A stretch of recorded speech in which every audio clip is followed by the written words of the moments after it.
Morning, তোমরা সবাই কেমন আছো? আশা করি ভালো আছো। শুভ সকাল। সবাইকে শুভ সকাল জানিয়ে দিনটা শুরু করলাম নতুন একটি ব্লগ দিয়ে, সকালের ব্লগ দিয়ে তোমাদের সাথে শেয়ার করতে চলে এলাম।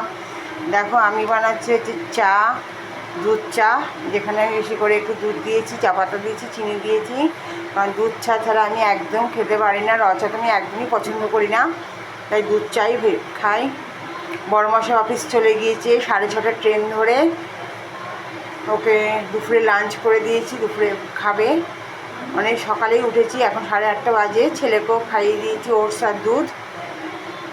আমি আমার চাটা নিয়ে এবার একটু নিজের মতো সময় কাটিয়ে তারপর আবার সকালে জল খাওয়ার করবো।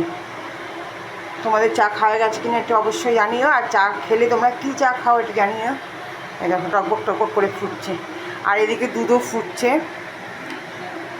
অনেকটা দুধ জমে গেছে। আজকে একটু পায়েস করব, কিন্তু চালের পায়েস করব না, চালের পায়েস আমার একদম ভালো লাগে না। সেমইয়ের পায়েস করব। চলো ঝটপট খেয়ে নিই চা, বিস্কুট আর চিড়ে ভাজা। আমি রোজ সকালে এটাই খেতে বসি। সাথে আছে এক গাদা ওষুধ, সেই ওষুধগুলো খেতে হবে। চলো ঠিক আছে, চলো ভালো থেকো, সুস্থ থেকো, দেখা হবে ব্রেকফাস্টের সময়। ভালো লাগে লাইক করে দিও, টাটা।